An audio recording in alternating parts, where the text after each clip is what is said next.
Hey, Andrew, what was on Tech Talk Taco Tuesday tonight? Tech Talk Taco Tuesday. We rapped all about Dakar, bikes, little bit what we've been up to, and just general.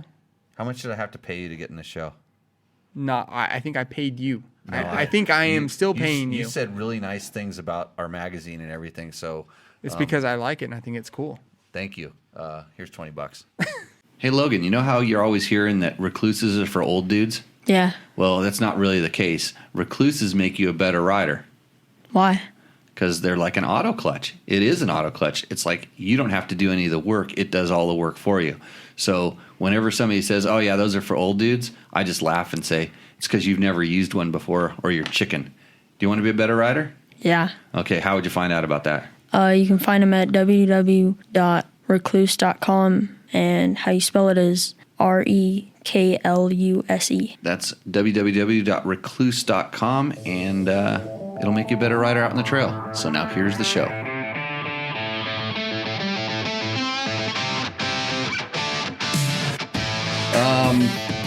Welcome to Tech Talk Taco Tuesday. We're a little late as usual. We're just on Ricky Brabec time, which is like, 7 minutes late? It's 7:07. I'm never late. Live from Prump, this is Tech Talk Taco Tuesday, the show where we talk about dirt bikes and dirt bike related products, and sometimes we have special guests, which we do have tonight, and they're giving me a hard time because they say I can never start anything on time, which is somewhat accurate at this point in the game. Mark Daniels says he almost fell asleep waiting. Everybody else says the sound is fine. And Faye Preston Campbell. Which one is that? That's Johnny's wife. That's Faye Campbell. I always see Faye Preston and like maybe mom's monitoring the Facebook accounts. She says hi, Logan. There's George. You're giving George a hard time. He already gave you a shameless plug, Ricky. He's got your website up there with T-shirts, which I even gave you a shameless plug today. And you brought me large T-shirts because you thought I'd fit into them. I think you're wearing a large right now.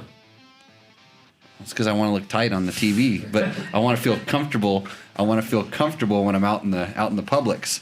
So enough crap about me. Logan, why don't you tell everybody about yourself?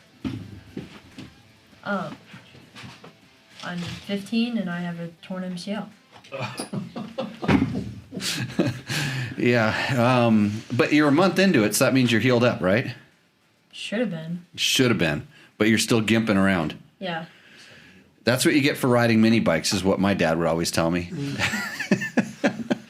So I'm not going to tell you that because I think riding mini bikes is pretty cool. In fact, that's all I rode over Thanksgiving. By the way, I harnessed the power of my TTR 125 and went trail riding the whole time. So full Yamaha guy now. Speaking of Yamaha, this show is brought to you by KTM. KTM. That's right. Do you remember your KTM read? Do you have it memorized? You got this. Because if you don't, Ricky's going to beat you up later. Yeah. Okay. Here we go. Don't glance over there. I see you looking at the one. We purposely didn't put it on this sheet. See, it's blank right here. Yeah. Yeah, that's what you say. Don't say blank. Just go. KTM, powered by a distinct ready-to-race mentality. They're That's new. KTM is O. Yeah. Okay, let's do it right. Go ahead, cheat. Get a good one. Powered by a distinct ready-to-race mentality, KTM is the world's leading high-performance street and off-road motorcycle manufacturer, with North American headquarters based in Murrieta, California. Over the years, KTM has built a reputation as a fierce competitor on the racetracks around the world. With the brand's remarkable global success is reflected in every product it develops and every move it makes. Sounds good. It seems like your mic's not on though. Yeah. Yeah. Is it turned on? What's that? Is that lever working? I don't know. We'll figure this out one of these days. So we do have a couple special guests in here tonight. They're busy right now because they're here working. There's some girl named Sarah Price in the chat room. Ricky, familiar with her? She's thanking everybody because there's people that are saying that they bought T-shirts from you, and she's thanking them personally. That's pretty nice. Doing work. Yeah, Logan's mic is either not working or too low. Why don't you switch over to the other one? Grab the other guy there, and we'll give Andrew the mic that doesn't work when he comes over here. Won't tell him. Whoa, that was loud. I wonder if that one doesn't have it's not powered up or something like that. Maybe there's a button that's. Oh, I see no, that's the same. There's a lot of buttons on this thing that we use, the soundboard, and I don't. It's probably like most people that ask me questions about motorcycles. That to me they seem so easy to answer, but me looking at this, I'm just like, what do these knobs do? How do I fix this?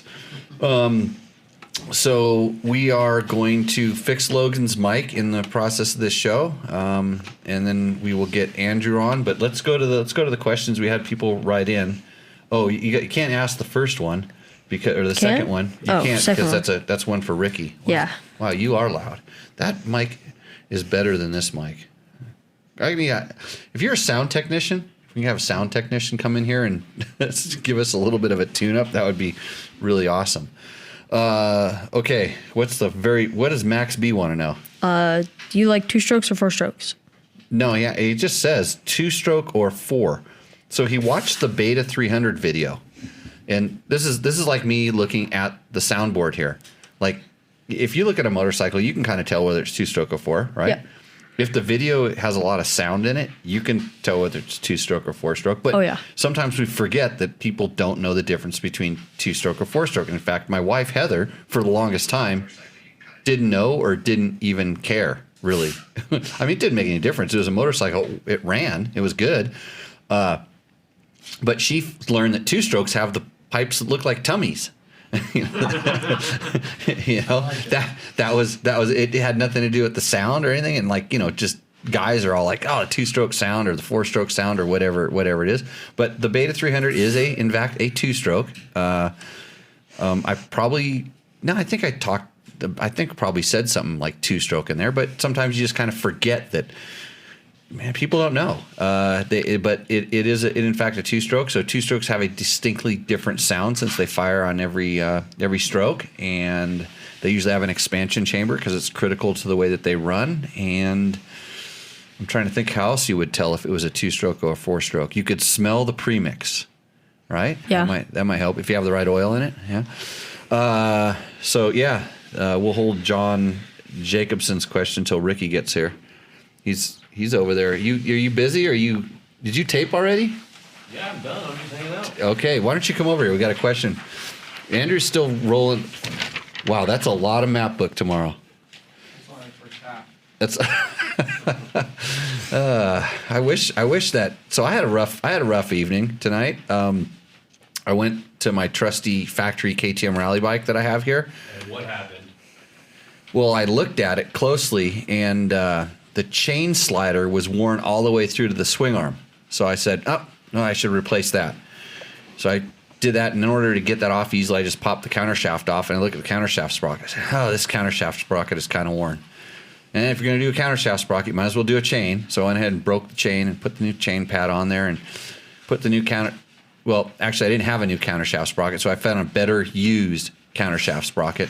And they have these bevel washers on it, and they were all compressed and they were like loose, so that wasn't going too good. And so finally I had it all back together, and I decided just to check the torque on that sprocket, the countershaft sprocket bolt, one more time with the impact, and then the head of the nut snapped off, leaving the rest of the bolt inside the output shaft of the countershaft sprocket.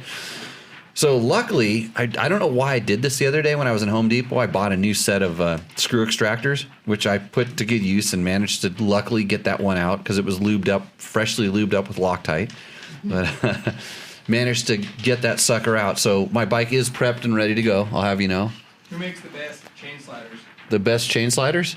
There's probably a company that makes the best chain sliders, but they're not on my advertiser list, so I can't talk about it right now. Oh, okay. Well, I replaced. if they did, I replaced mine. Buy one, who would you? I replaced mine tonight.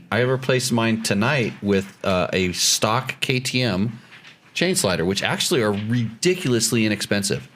They're like, I don't even remember what I bought, like 6 or 7 of them, and I used my last one tonight. How much are they?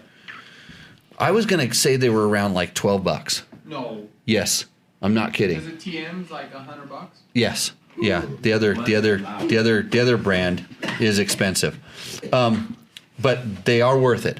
because you never have to replace them. And the only reason I'm replacing this one is because it wasn't one of those.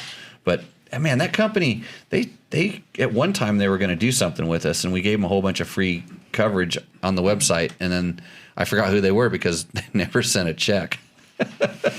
It's easy to do that, but that's okay. They sent me some product. It's a funny how they send me product all the time. Like a lot of companies will send me free product all the time, and then they say, "Hey, when are you going to do something with that?" And I say, "In my free time." That's what I'm going to write, because they expect me to just magically write a test on it, but in my free time. So where did Ricky go? Makeup and hair? I'm just hanging out. Hanging out. Come on over here. There's a chair. We were talking about There's a chair. Come on in. There's a chair. Yeah, we got a question for you. Oh, I'm coming all the way over here for a question? Yeah. Oh, we'll keep it going. They'll keep asking questions. Oh, great. The Peanut Gallery. If I would have been able to tell you how to share our podcast, but you couldn't do it because it kept coming up with a picture of Kawasaki, and you don't like Kawasaki's. I didn't say I don't. Yeah. I didn't say I don't like Kawasaki's. You won championships on Kawasaki's before. Yeah, it's just strange how it was a picture of a Kawasaki. The KLX 300. It's the brand new dual sport bike that everybody wasn't expecting.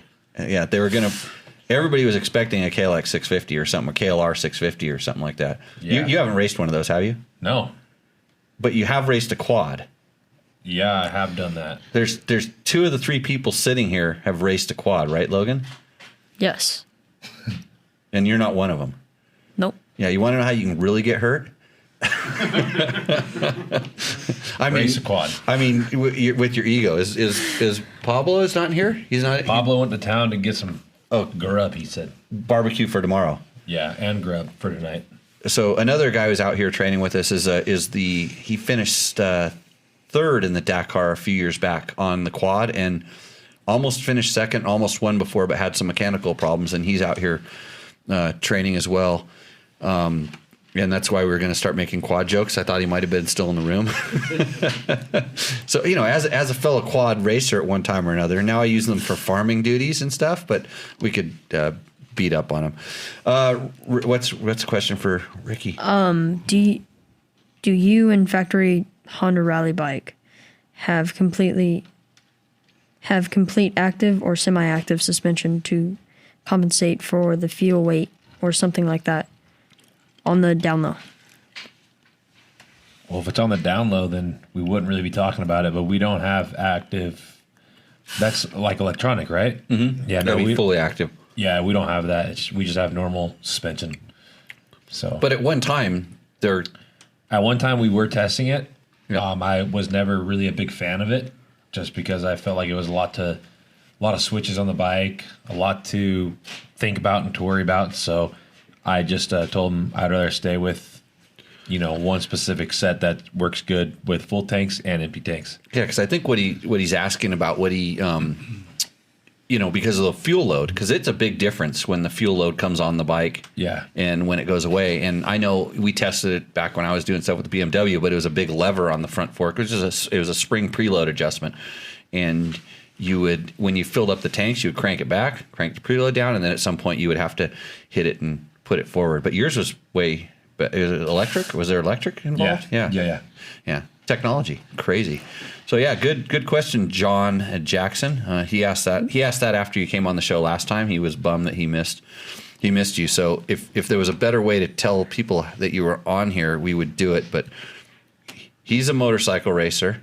I used to be a motorcycle racer, and Logan is the technology guy that wants to be a motorcycle racer. So the better thing to do is learn how all this technology works so you can share it with people, and then you get more people watching the show. And then you get like a paycheck. It's kind of this cool thing. And you take all the money from your paycheck and you go buy dirt bikes and go riding when you want to. And you don't have to do any results. Results are just fun. It's pretty cool, right? Yeah. Okay. Take my advice. Don't get hurt. Brian Downs ordered my shirt from Ricky. It got it shipped within the hour. Wow. That's pretty good. That's a lot better than around here. Here it's usually 4 or 5 days. Well, it's the same. Sometimes if you order on the days that we ship, it'll go out within an hour. Hey, listen to this. Andy Seiper is on. He says, "I'm an AV guy and I'm coming to your class this weekend. We can get you fixed up." That's bitching, Andy. Right on.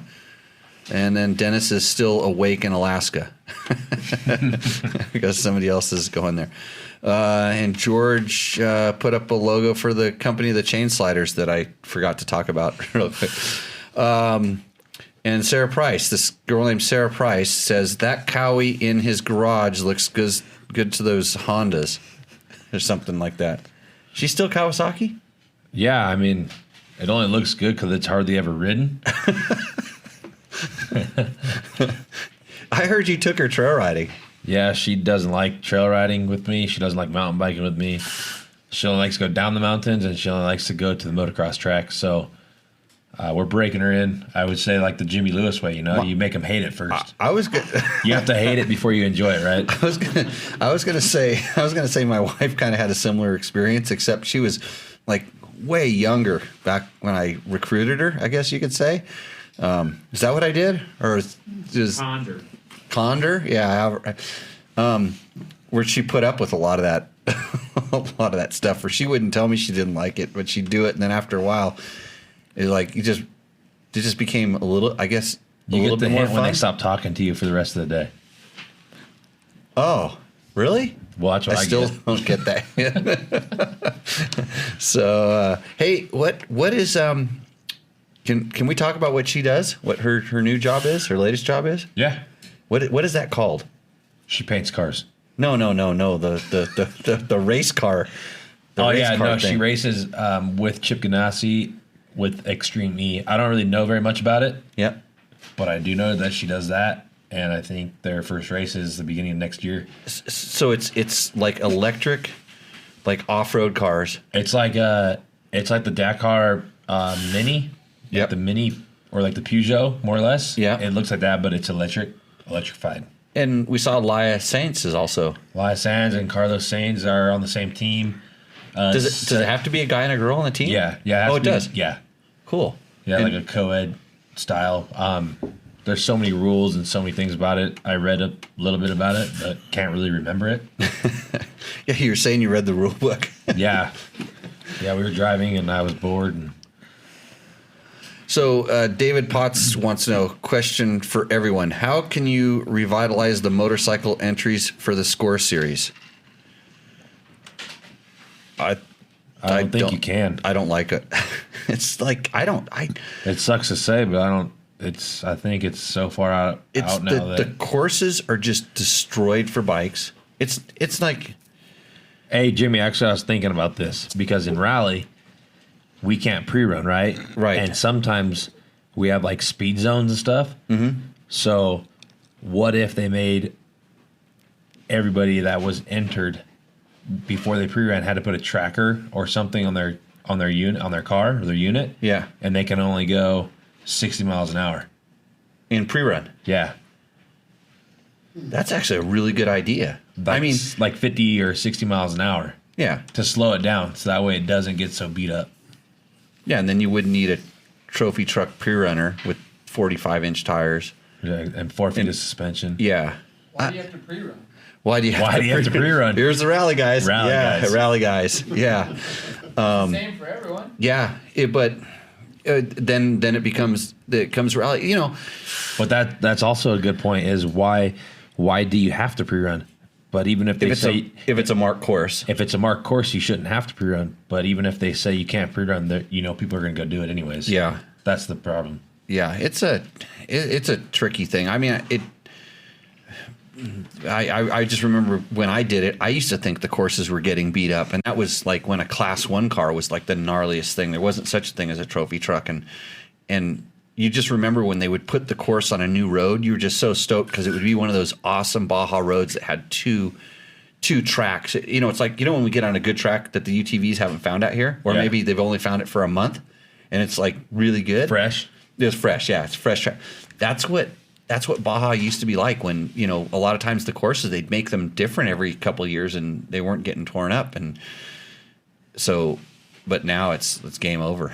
Like, Bob's raising his hands from the peanut gallery. Trophy trucks have straightened out everything they've been on, so there's no more twisty turny. Yeah. Downy is just now all straight. Yeah, a little bit of that. And man, do they go fast on straight lines. Trophy trucks are gnarly.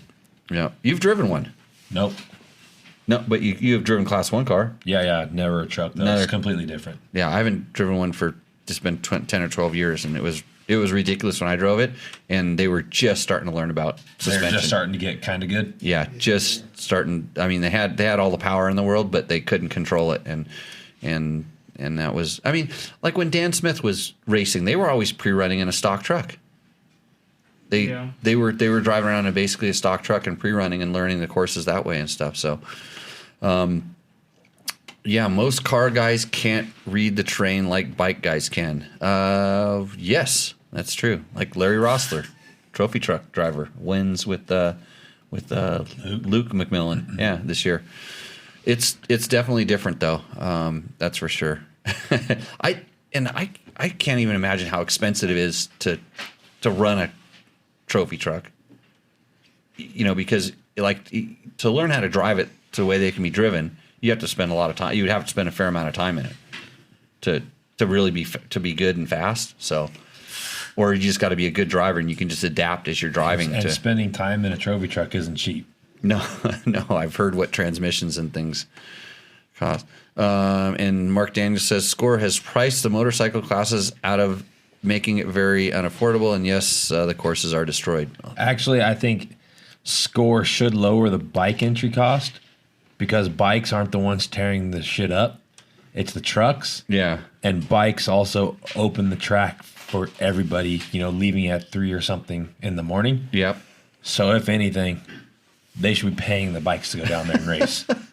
And in reality, a lot of the bike guys graduate up into running cars as they get older. With age comes the cage. It's a feeder class. I mean, there's guys that have made a living racing down there, and I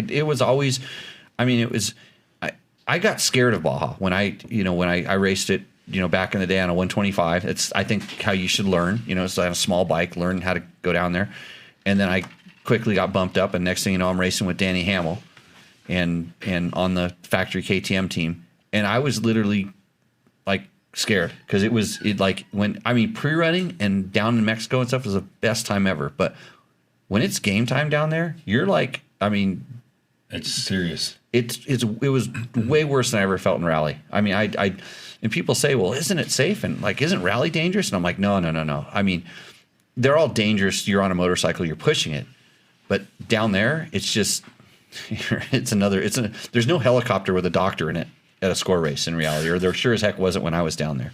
Yeah. And in rally, I think they take the safety a little bit more serious. More serious, yeah, down there. So Eduardo Rojas says, "Saludos, Ricky, Sonora Rally friends. The tacos is waiting for you." Yeah, you going back to Sonora this year? Next year, hopefully. Next year, yeah. If I don't go next year on the bike, I'm going to try to go on a side by side. Me and Andrew could team up. Because I heard co-drive for your girlfriend. Oh yeah, he's already Sarah's co-driver. Oh shit. I would. Me and Kendall will go on the side by side then, but Kendall wants to race on the bike. Yeah, Kendall needs to race on the bike. I might need somebody to navigate for me. Hey, Sonora Rally and a side by side would be probably the most fun you could have. I thought about it. I actually tried to get Emily Miller, my boss from Rebel Rally, to go down and do it. But I want to switch. I'm not a very good right seat person. I too much control freak. But we'll do it like you said. Go solo. Show all the side by side guys, all the golf cart racers how it's done. Golf cart. I could do. I think I could probably do. No, if you had a good navigator, and Emily would be a good navigator, and she's also a good driver, it'd be kind of fun to just kind of switch and just that way you could both do your thing. And I don't want to race. I don't like when I drove in King of the Hammers, like I had fun for a little while, but then I kind of wanted to because when you're racing, you're like at 10/10. Yeah, focus. And I'm like. I don't want to rate. I kind of want to back it off a little bit and kind of enjoy this. I was in a really bitching car. I wanted to slide it a little bit, and I didn't want the stress of, am I going to make this rock section? Because you got to make it, or you're going to be And after I got done, I said that was really fun. Glad I did it, but I don't like racing anymore. Just I'm getting old. Yeah, I think in Sonora, if you went solo with a road book in your car, just turned on the jams, yeah, and just did your own thing, like you're just riding I around, could probably do pretty good. You would do so good. But there's when Jimmy the Racer turns on, and he just turns in an a-hole, and it's all focus, and then it's like the level of focus sort of makes it not fun. It's fun, yeah, because I mean it's your job, and I even though it's not my job, but you have to go there saying it's for fun and it's not your job, and then you go to the other bivouac every night and you throw it back a couple beers or something, whatever you want to drink, just don't even worry. Right. Patty Moore Blaze says Chris said the dunes are scary in the side by side. Bike is way better. At Sonora, you can't see over the top. Yeah, they're big dunes. Yeah, well, I know. And you just go for it. He did a little down. He rolled down one of the dunes, didn't he? I think Patty, like 13 times. 13 times. Or nine rolls or 13 rolls or something. Did he win? I have no idea. Yeah, I don't. No. He won Sonora, I believe, but he did the roll in the training. Okay. I remember hearing a story about it doing, and I know how big those are. Bitchin' dunes, they're big. Yeah, so big. So, let's see. Hi guys, Jimmy, Pinche, and Logan. Where is Shorty and Kendall? Kendall already cooked dinner. Awesome fusion, by the way. Kendall's building road books. Kendall's building road books. He's in a different training program here, and Shorty is still cutting and taping. I thought you were the fastest guy at that. You were teaching somebody how to do that last night. No? Late start. So he's working, I promise you. The show doesn't end until 8:30 tonight. 8:30. We're putting another hour in. Let's see. Are you listening, Roger? Roger. I think she's talking about Roger Norman, the Baja promoter guy. He ain't listening. I doubt it. I don't think they really care about bikes, in all honesty. For sure, yeah, they don't. Yeah, I have equally horrible things to say about Salfish. So, in fact, when I went with Johnny, I literally wanted to punch Salfish in the face. I don't remember exactly what I said, but I said it to him when nobody could hear and stuff like that. And then I realized, wait a minute, I'm riding for Bruce and Johnny here, and I'm on a Honda, and it's just you can't be Jimmy right now. So I just bob my head up and down. I think I told him I wanted to punch his effing lights out. I think those are the exact words that I said. That guy. Hey, but Andrew made a kombucha. That's what I've got over here. A kombucha tequila? A kombucha. Is that what it is? Kombucha-rita. A kombucha-rita? Yeah, I don't know what it is. It's kind of like detonation, Logan. That's like when you put bad gas in your Himalayan. That's the motorcycle made in India. And I mean, you have to put really bad gas in the Himalayan to make it detonate. Kombucha.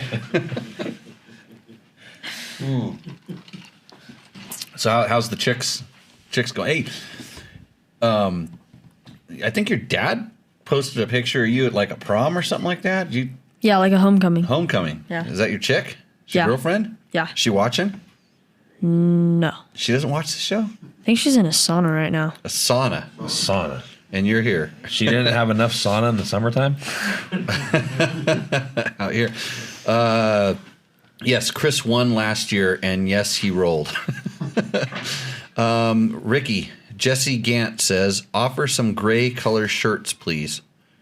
I got gray shirts, the motorhome spec. The motorhome spec, yeah. Hey, I can't make everyone happy. It's a lot of work. Oh, now that you're selling stuff, you have to make everyone happy. Yeah, it's so difficult. Here's George, my top fan. George says, is taping road books the key to success for Dakar? No, the success to Dakar is having George support while we're here. But yeah. he hasn't been here all year, so this is going to be one heck of a race next year. Because he says, Jimmy, get a printer that will do rolls. We talked about this. We did, and I think this is going to be the last training maybe with paper. We're going digital, right? We're going, yeah. No, next one more paper training. Yeah, but I just ordered up. He just bought all kinds of paper, George, damn it. I just bought paper. I just bought a brick of paper and he bought ink every color except for yellow. Two inks. And he didn't buy red, he bought pink instead. See, Justin Smith says, "Holy crap! It's an all-star cast. Maybe Jimmy should move to e-cars. If Carlos Saints can get Lia Saints, Jimmy, imagine who you could get. Maybe Heather. I've mentioned that before. She's actually really good at navigating if we go slow. Like she's spot on. I'm done racing. I already quit." Andy Simper, who spent the most time in the dunes looking for waypoints today? Andrew or Ricky? I think Andrew lost. That you spent more time today. Well, Yeah. I pull out my phone. You had to pull out. Well, and you had to pull your bike out of a ditch. Well, that wasn't my fault. What? Navigator's fault.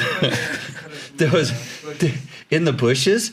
There was bushes that were growing. They grew completely flat over one of those super wide, tall ditches. And yeah, I got stuck a little bit. Oh yeah, now it comes out. But I didn't. The bike was never on top of me. Was it on top of you? No, I was in the ditch. You were in the ditch, pinned up against the bike. No, like I fell in. I couldn't get out. You just rode in Yeah. and stopped. It makes the ditches make the Dakar easy. I won with my rim though. Oh yeah, everybody saw the picture we put up on the show thing with Andrew the rim. used one life today for sure. 2 tire lives. Yeah, that like you've done something when you get all the desert guys to stand around and just chin drop at that rim. That was something special. Pretty good. I mean, Ken Norman didn't even ever have a rim like that. Master of Baja. I've never had a rim. I haven't raced with these rims called Nordisks on my KTM, and they were made out of tinfoil. The reason we ran them is because they did not crack. Back then the XLs would crack if you raced them in the desert. The early days of XL, so we ran these Nordisk rims. That's what they were. They were, and man, you could bend the crap out of and bend them right back, and they were super flexible. But I never did one even close to that. I've so. Yeah, all good. Donnie Fork says Ricky rules. That's why he's going to answer the next question, which it's a Honda question. It is? 4 days ago. Oh, yeah. He's talking about the Sierra 450R or L, Sierra 450L. Fred Wills. I'm considering getting a new one of these. My bad. How bad will the ergonomics and suspension be for a guy 6'1" and 210 pounds, 63 years old, so probably not riding as aggressive as many younger guys. Have an Africa Twin that I'll keep for adventure type riding, but would like something much lighter for real off-road. Live miles from the nearest pavement in Vermont, so not as much need to ride a lot of pavement and to get to some good riding. So did you get that, Ricky? Yeah, he wants an L or an X He's to go ride. 6'1" and 210 pounds. Same as me. So he's exactly like Ricky Brabec, other than the 63-year-old's part. So he's I just feel that. He's just like Ricky. He's just like Ricky, and he wants to know if he can fit on an L. I mean, yeah, I just bought a Sprinter van from a buddy named Jeff, and I'm not sure of his age, but he's bigger than me, tall and maybe the same weight, maybe 215 pounds, and he loves his L. I mean, I think people that have L's and don't do much to them, they like them. I think you should buy a KTM. Of course. Did you hear though his KTM snapped a countershaft bolt though earlier, just when he stared at it? With an impact driver on full send. No, it actually, you need to replace those. When you change your countershaft sprocket on your KTM, you should change the bolt. Just take it from somebody who's done that too many times to know. I think it's the L is I think the European bikes and the betas in particular are a little bit more spread out than some of the Japanese bikes. The KTM's just maybe a little bit more, but they've shrunk their rider compartment in the last few years. Their little triangle and I don't know if it's actually if you measure it, but it feels like it's gotten a little bit smaller.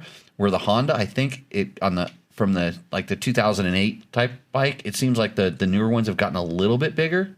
Do you agree with me on that? I only know from the old X Yeah. to the new X. I've never even rode an L, to be honest. Yeah. But Same as the X. it's the same. Yeah. I personally like the old X better. Yeah. Just Well, the way you fit on it. Yeah. And I it's funny because I don't. I'm the exact opposite. But You're a big moto guy, though. Huge moto guy, flat track guy, 125 guy. sand dune guy. Yeah. Husaberg guy. Big Husaberg There you go. guy. Got it in. How many minutes did it take? 41 minutes to say it. But I can see why you guys would prefer that chassis and everything like that. But it's actually how you fit on it is different. You think, or is it combination of everything how it works? I just like the combination of everything for me. Yeah, because it feels like the new bike. Well, But I'm also used to riding the rally bike because I ride that 98% of the time. yeah, and the rally bike's stretched out. That rally bike's really big. Yeah, So when I get on a normal moto bike or a smaller bike, I feel like I'm riding a 110 or something. yeah. I think it's really easy to adapt that to change the L. I do have a lot of time on an L, and it's really easy to change some bars. You can even just by rotating the bars up, and for me getting a slightly different foot peg, you can make that bike really, really, really comfy at that size, no problem. You don't have to do any crazy bar risers or anything like that. And I think it is designed a little bit more just for people that are going to dual sport on it and really sit down a long time. So I think they kind of compromise the bar position and stuff a little bit to that side. But if you're just off road, and even like back east, a lot of times you're riding back east, you're sitting down a lot anyway. So it's really not that big of a deal. So I think since you're just like Ricky, Fred, go with the Honda. I'm saying go with the Honda. Next question, Logan. Ryder S. Oregon just bought a new 2021 KTM about 3 weeks ago. Do you use subliminal KTM sales techniques? Yes. That's. Yep. The subliminal. See how it works around here. Just next thing you know, Ricky, you're gonna be riding a KTM. Just watch out. Logan does. He doesn't even know it. I asked him what he rides, and he wants to say Yamaha, but he realized he's actually riding a KTM. Right? I want to ride a KTM. Oh, you do? Yeah. It's because you sit next to me too much. Yeah. But why do you want that? Yeah. Why do you want to ride a Yamaha? I mean a KTM. Yeah. See, already switching it up. On you. Hey, don't worry. The guy that's coming on next is a big Yamaha guy, so you're gonna have to change your tune just like I do. You're going to have to change what you like pretty soon. Yeah. Why do you want to ride the KTM? I prefer the 125 over the 250, more over the brands. Oh, it's the bike It's the you have. bike. Right. What about YZ125? I'd like that up in a mountain. Up in the mountains. Yeah. Better than your KTM. Yeah. Andrew's going to buy that bike. So you better get it. You better get it and thrash it before he gets his hands on it. It's going to go away real quick. So, okay. See, you have any other? What's there another? This one's towards you. Yeah. Well, then just go ahead. Say it. I'll take it. Steve Alterman. Hey Jimmy, like the talk, but you go on and on how you don't answer old questions. You say you don't have time. Put a timer on. Bet you will find you talk more on how you don't re-answer questions than just the damn questions. After all this talk show. I think this guy's talking shit. No, he makes a good point. So And for the timer, we have the bell over there. We can change it from "you're talking too long" timer from Husaberg to talking too long. Yeah. Well, we could get maybe a buzzer or something like that. No, he's saying I complained on and I was on the last show. I talked about how people ask a question about a bike that I wrote a test on. Like I spent a lot of time writing this test on a bike, and then they go, "Hey Jimmy, what do you really think about this?" And I'm like, I spent 6 hours like writing words so you could know exactly what I think about. That's what I was complaining about. So it wasn't specifically not answering old questions. It's when you're asking about something that's real easy to find. And then I also said that I forget half the stuff. Like when I write, it just goes out and I write it, and then I don't have to remember it anymore.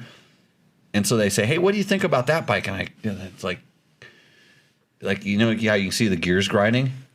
Yeah, the gears start grinding, and I don't remember. So I checked on Steve. What's his name? Steve Alterman's. I looked. I wanted to see what he does on his podcast, but he doesn't have one. Because I wanted to find out how to talk about the stuff you're not supposed to talk. I don't know what I'm supposed to talk about. So it's my fault. I agree with him. He's right in certain things, but it's a talk show, so we're talking.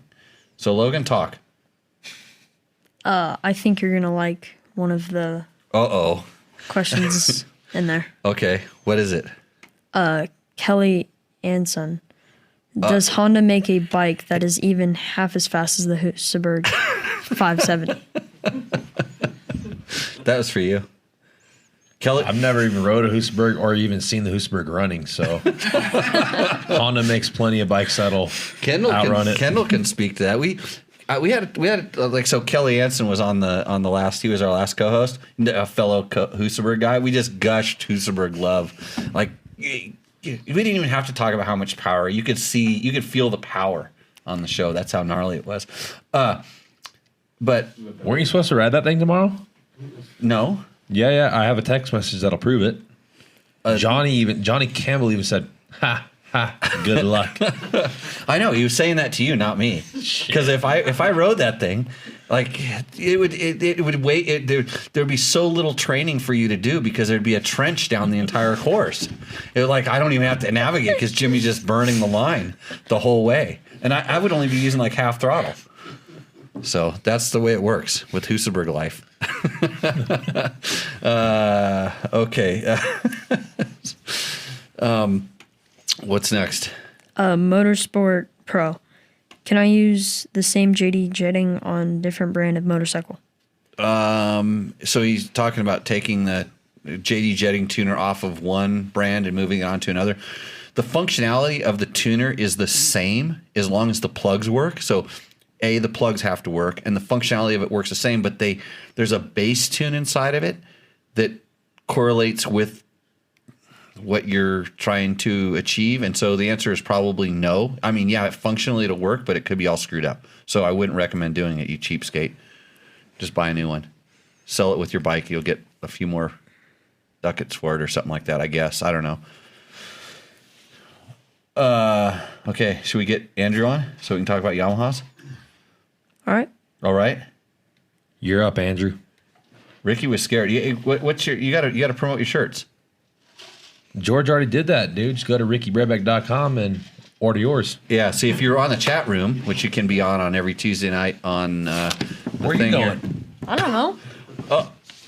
Oh, wait, am I staying? Yeah, you're staying. That's what Logan's like the producer almost. Oh, come on, bud. Yeah. Damn. That was smooth, Logan. Yeah. You slid right out of there. I didn't see him. Yeah. Welcome to the show, Andrew Short. Jimmy's world. I'm just living in it. You want the headset? No, I don't know. You don't. Do I need one?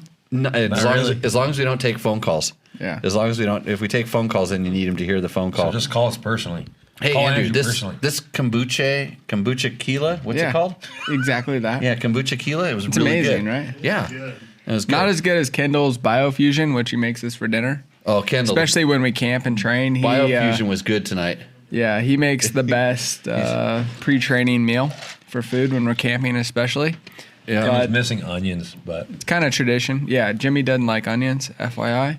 If you don't want him to eat and go hungry, which is pretty much impossible because he's pretty much a camel also. Doesn't need water or food, but yes. I can last a long time without eating. It's a technique I built up. I got a good camel front. Like a lot of guys have to wear a camera back. I carry around a camel front with me. Do we have any Yamaha questions on there? I know what this guy says. He says, it says the Singularity says, I wish you'd do a review of every bike out there. Thoroughly enjoyed this one. He read our KTM or watched our KTM video, and he thinks I should review every bike out there. What do you think, Andrew? Yeah, you're probably great at this. This is why you should go to Dirt Bike Test. You have your new digital platform, which is pretty cool. Had a lot of new bike reviews in there. A little bit of everything, right? Right. Some adventure bike stuff. Am I supposed to pay you money under the table for this? No, I like this. I was all stoked that you did this. I think this is cool. But also, I think if you're gonna buy a bike, Yamaha is priced a lot better than that KTM you keep pumping up. And if we want to keep growing the sport, and I think Yamaha is a great option to get people out there, especially on a 125. I rode a Yamaha 125 this weekend. All over Thanksgiving, I rode a TTR 125. Yeah. And Ricky will be happy to hear the bike. other bike that I rode was a Honda it's an XR 100. Yeah. Those are the two bikes I rode this weekend. We need more of these bikes, I think, especially now with the pandemic. You see all these people going out to the desert for the first time, and these are the types of bikes that you have memories and good times. Yeah, this is what riding's all about. You don't need a KTM 125. I think if you're a serious racer, yes, but like I had a buddy. Hey, he has his sister that he steals it from his sister. Yeah, that's fine. She has a CRF 125L. Perfect bike for her. Yeah. It's pretty good on the flat track, but I can still smoke him. Yeah. Like, because my TTR 125 that I ride around that flat track is almost like a Husaberg in the mini bike. But you have world. like 40 years of experience. Jimmy pretty much has every bike in his shed outside. I don't know how many bikes do you have in that thing. It's unlimited right now. It's like kind of like the infinite sign. I actually. What's your favorite bike in that shed besides the Husaberg or whatever? You have a couple of those, but besides this, what's your go-to? My go-to? Yeah, it's a KTM 500. Yeah. That's the go-to. And but you ride the older one, not the newer one. Yeah, I ride the older one because it has a bigger tank. Yeah. I can't get the big tank for the newer one. I have a newer one. I bought a newer one from Bob, which I now own. I paid him for it, paid in full. Got a really good deal on that. Thank you, Bob. Came with an OSA trials bike that's fuel injected that doesn't run. With the big seat? When you bump start it, it has a big seat. I saw that thing. That thing's cool. We should bump start it tomorrow, ride around. We should make a trials course. You already I have a trial course in the front yard. Yeah. You been to the front yard? No.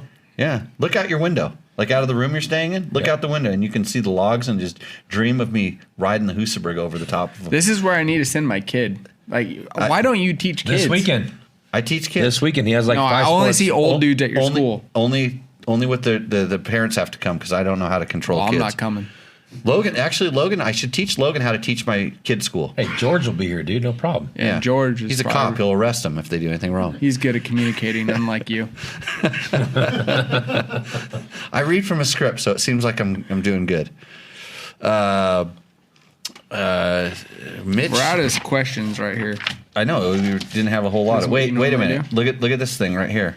What is that called? My dad got a KTM 2021. Rob Ray Cool. says his dad got a 2021 KTM, and I said, "Can you adopt me so I can ride his bike?" Yeah.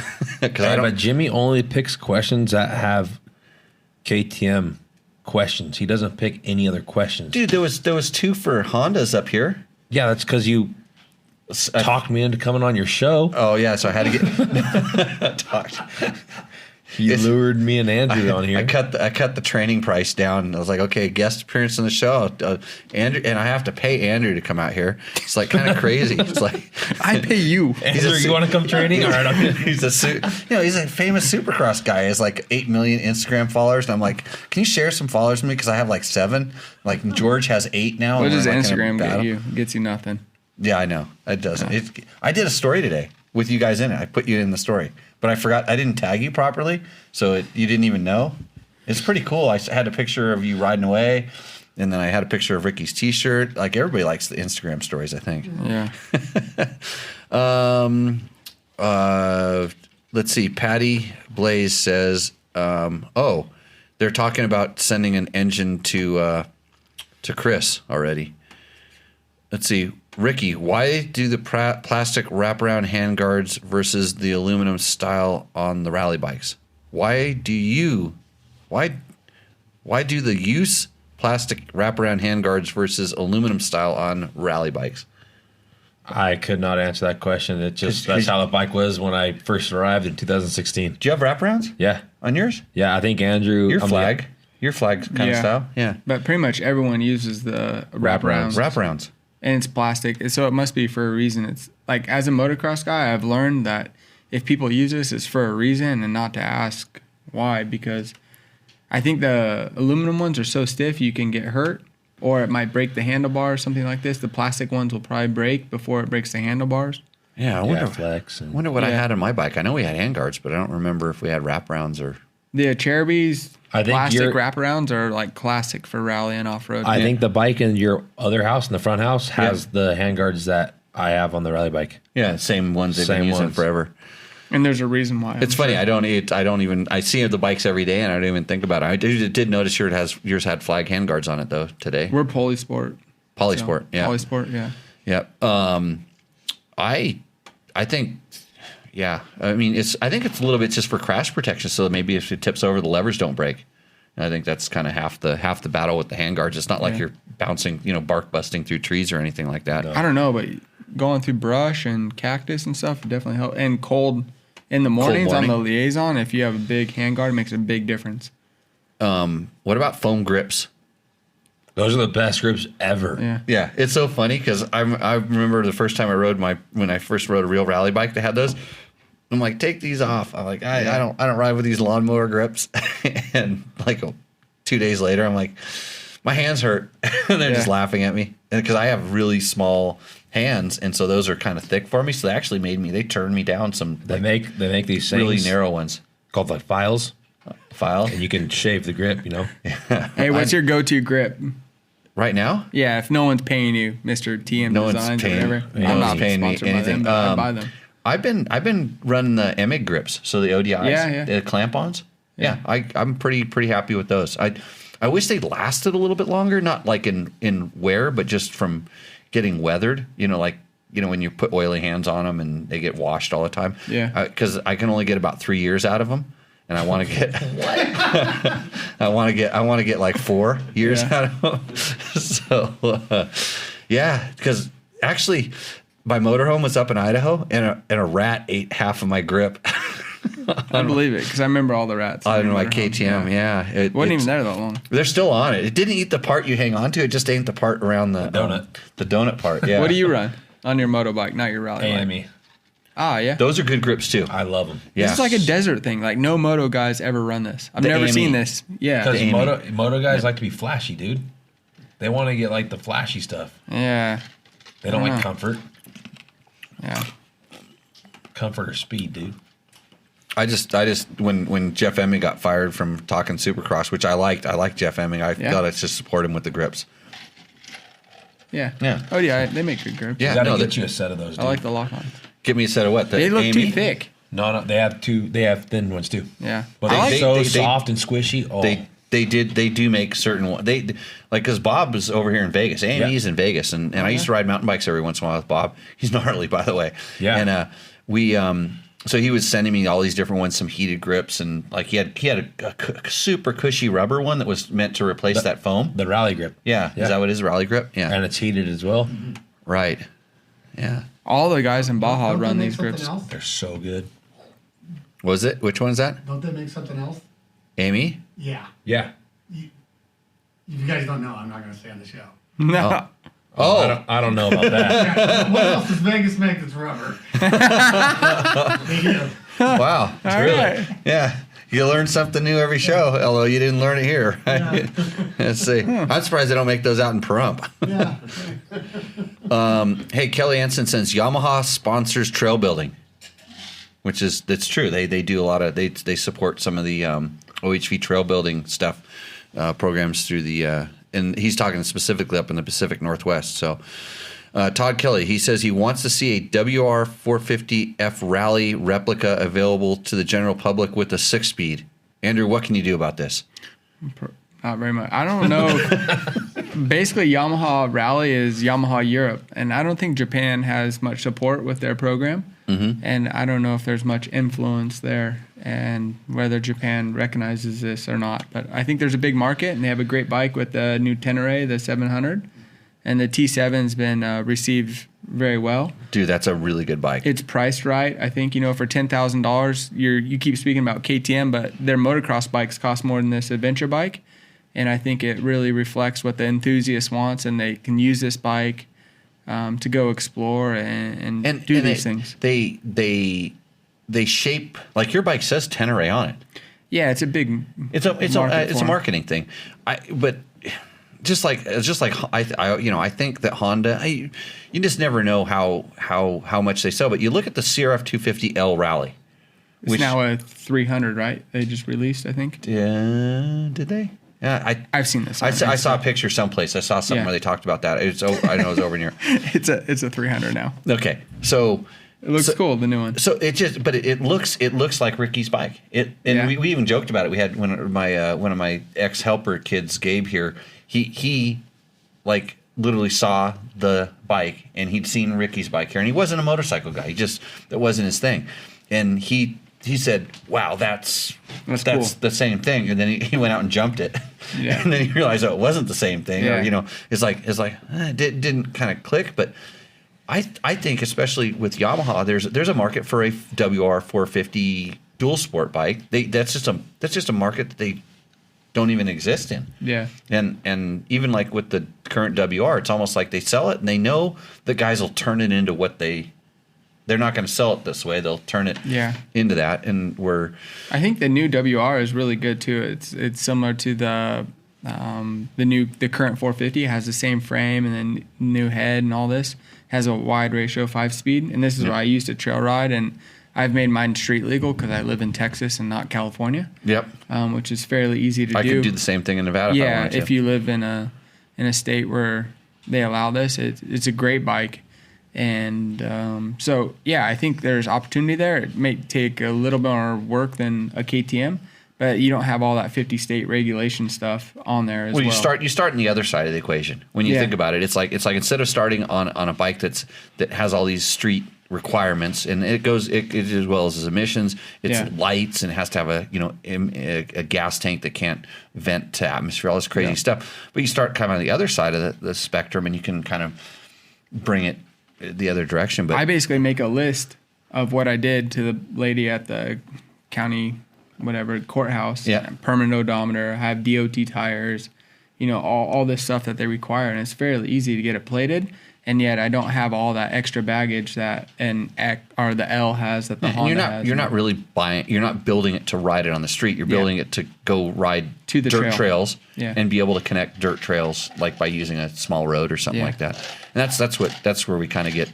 But hopefully the manufacturers recognize there's a big market for this and people are using it.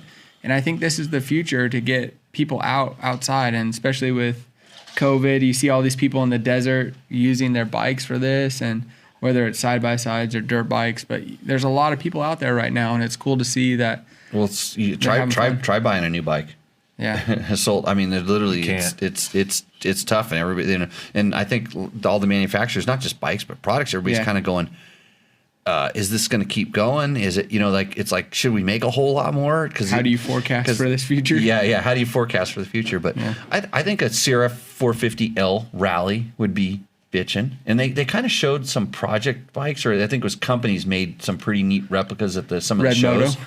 Yeah, Red Motor does a good job. Yeah, there's kits you can buy. There's kits you can buy for a Yamaha WR. Yeah. There's that Manuel Lucchese. Yeah.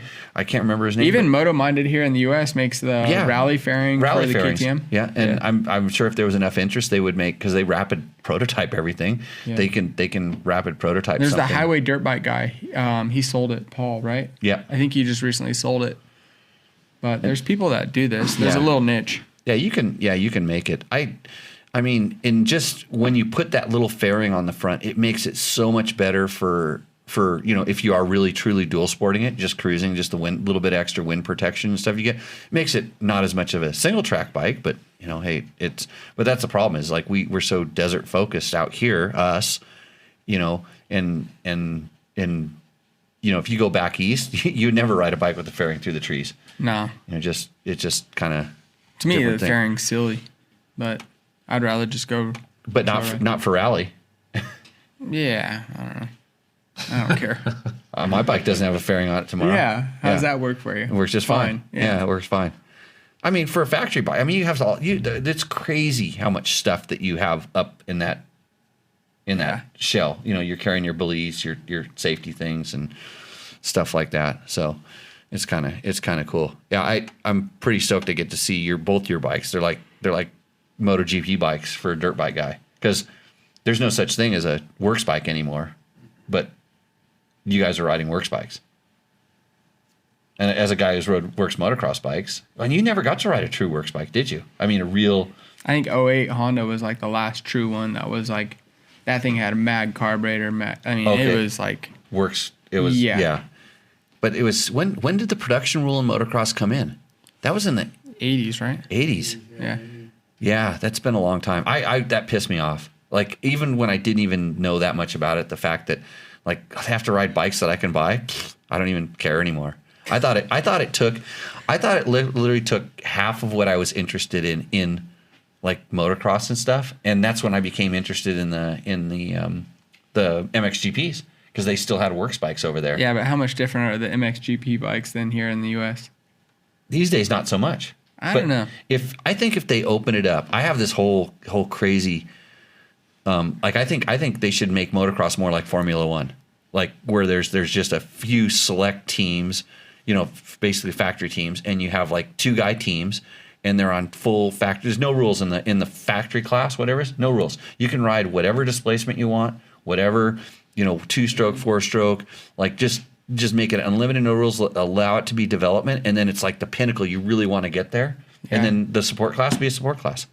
Yeah, I think essentially that's where we're at, though, because it's not so much about the equipment now, it's the resources that come with it. So if you get a factory ride, you have access to the training, tire, like it's just a big package, and the knowledge from the group of people.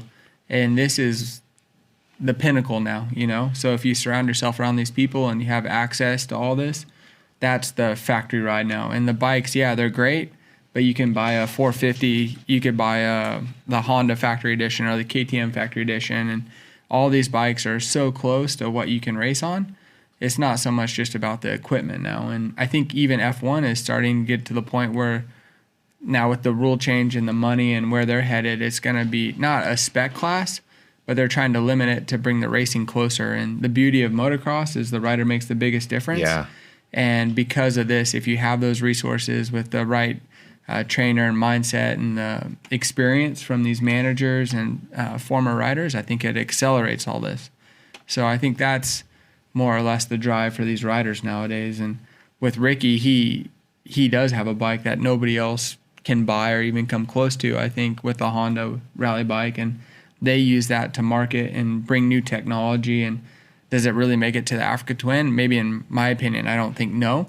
But it's cool that they might take this technology to something else. And I don't think the MXGP bikes are that much crazier than the motocross bikes here in Europe. If you look at Honda, Geyser's bike is maybe 1 year ahead. But in a sense, I think he has access to the same engineers and people from Japan, and it's just his people that he has in Europe that make a difference. Yeah. Where here in the U.S., they have a lot of resources. And having ridden lots of different factory bikes over there, I did a big cover story in Dirt Rider magazine riding your factory Honda in, I don't remember what year it was, 2006, I think it was. Dave Chase special. Yeah. So it I've ridden, everything from, I'm trying to think of the first, I rode Jean-Michel Bale's CR500 that he won the USGP on. That was one of the first factory bikes I got to ride, which was ridiculous. Good or bad? Good. Oh, his bike was good. Better than the Cowie? Did you ride a Cowie KX500? I rode a factory KX500 engine in Baja spec, but it was the same ones that Kudrowski and Jeff Ward were riding. I've rode that motor. What made Bale's bike good? Everything. That was like one of those bikes that was just a package, and I was pretty light at the time, and top intermediate level motocross guy, so I could kind of ride it, but I wasn't a 500 guy. I was a 125 and a 250 guy. But that bike was so buttery. You've never ridden a two, especially a 500 2-stroke carbureted that good. that smooth, and the power just was super progressive, and it made traction, and it hooked up, and like the handlebars, just everything about it was meticulous. When Cliff White was the mechanic at the time, and because I was just I was 19-year-old, 20-year-old kid or whatever. And that was his baby that you were riding. Oh, dude, he pulled me. I walked over. I'm going to go do photos on it, and when I walked over to go do it, he literally pulled me on the side of the box van, and he said, "If you just," he said, he's like growling almost, but he said, "If the sides of the grips touch the dirt," and he said, "You have no idea how long I spent working on this thing." He said, "This will be the last time you or anybody at Dirt Bike Magazine," because it was Dirt Bike back at the time, even touches a factory bike. Because the test rider did like a bike previous to me, wadded it. Oh. And he used to take these 3 different Renthal grips and glue them together onto the handlebar. Yeah. And that's how picky Bale was about stuff. But that was and the brakes, unbelievable. Just everything about that bike was just so tight and unbelievable. And it was. And a lot of times when you ride the factory bikes, kind of getting off subject here, but when you ride the factory bikes, it's not really the factory bike. Yeah, it's more about the rider and mechanic, which direction they go. But I would say 80% of the factory bikes that I rode sucked balls. They were horrible. They just didn't suit you. No, they weren't me. They weren't for me. Yeah. But they were for the guy that was the guy. And it was, so I've ridden Chad Reed's bikes, Timmy Ferry's bikes, David Villeman. So those were the Yamaha ones I did. I did James Stewart's KX250. I had ridden Jeremy McGrath's Supercross winning CR Which year? 250. The 94 or 5. So it was like 93 chassis with Second worst bike I ever rode. Really? Oh, it was horrible. Why? Horrible. no bottom or? No bottom, 150% mid-range, and no top. And I rode it on a Supercross track because it was a Supercross bike. The suspension kind of didn't move. Yeah. It didn't really move because they didn't want it to move. Yeah. And it just went. It would just want to launch you in orbit. And like I can, it's steel. It was a little steel frame thing. Yeah. And what a horrible motorcycle. But for him, it was the best thing ever. In fact, it was so good that he didn't like anything after that. Yeah. In reality. But that's the thing about a factory bike, and when it's funny because I talk to guys that say, "Oh, if I just had factory suspension," I go, "You'd still finish exactly where you finished." Yeah, but it's interesting because like you like the new X or L 450, and Ricky likes the old one, and it's more stretched out and more old school, and that's your comfort, And everybody likes something different. And as a moto guy, I probably like. My comfort zone is more your rider triangle, a little more compact, and because this is what I grew up, doing, and that's my comfort zone. So now that I ride the Yamaha rally bike, it's more moto, has a feeling like this, so I feel more comfortable on it.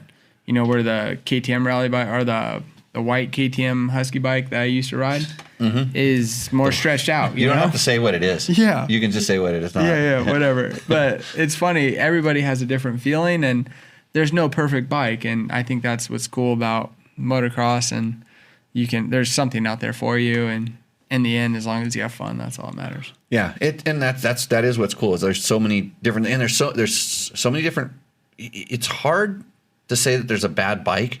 There's the wrong bike for you. That's what I would say. And whether that's factory bike or because I've seen guys that have jumped on the wrong, at factory level have jumped on the wrong team and they just didn't gel. And whether it's the bike, or the people. I always say it's probably more the team didn't gel, because in my experience, if a guy knows what he likes, they can probably make that bike work at the factory level. They can kind of make it work for you. Yeah. But you guys are all head cases.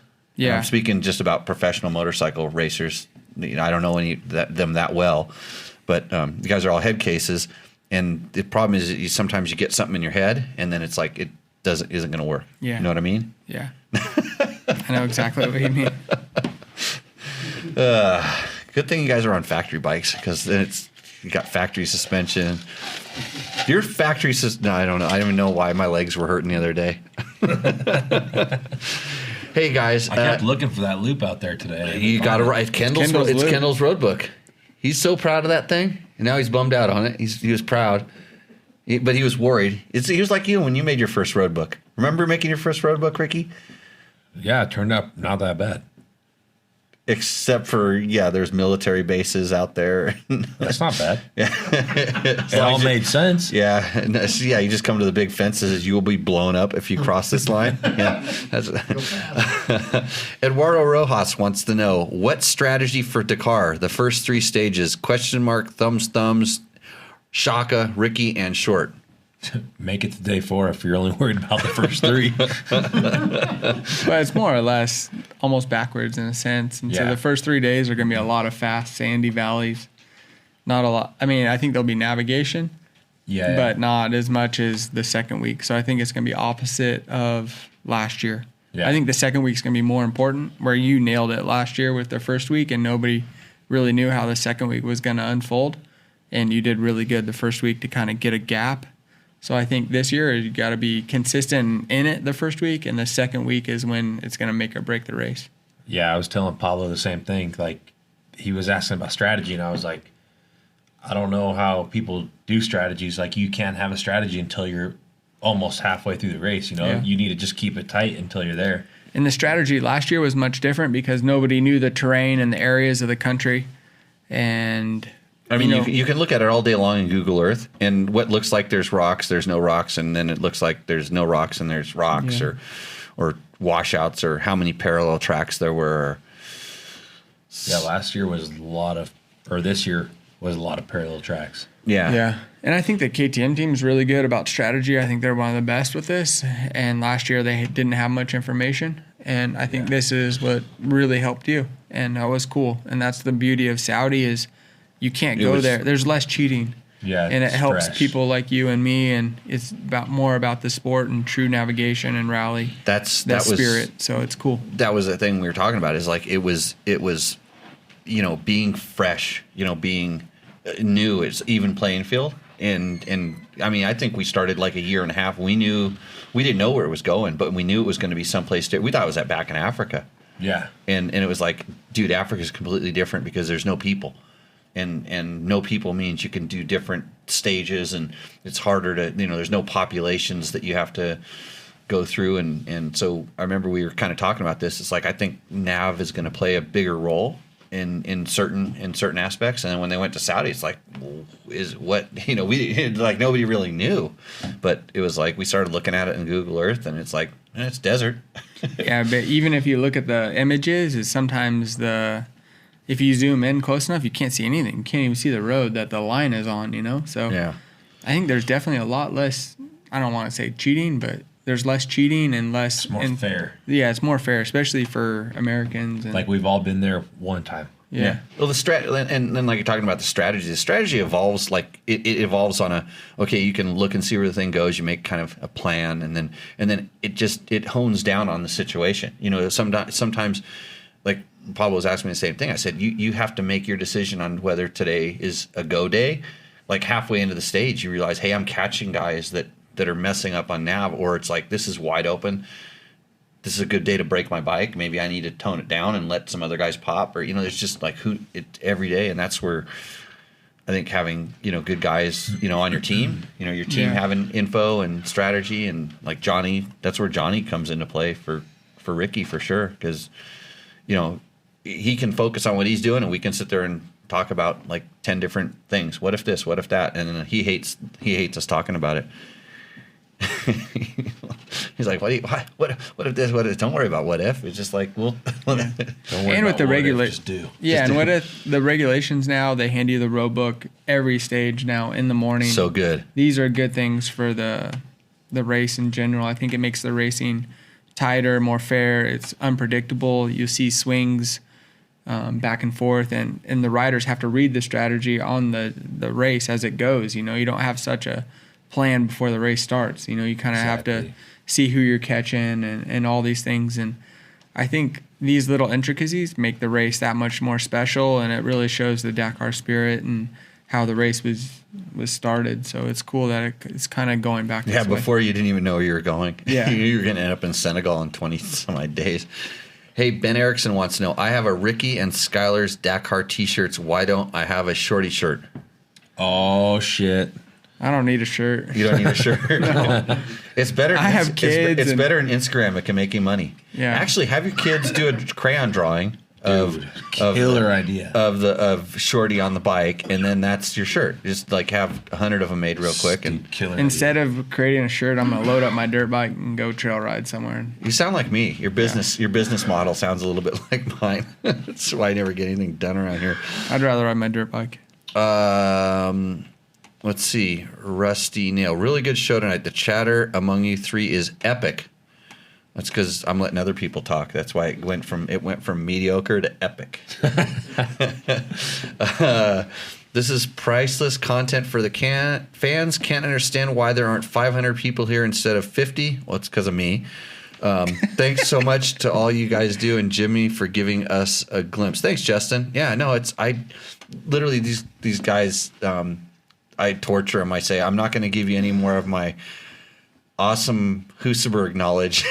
The legend of the Husaberg. Hey, I bet you no one on this show that's watching has a Husaberg. No, there's like 3 or 4 full Husaberg guys. Like there's a clan. It's like super top secret Husaberg life.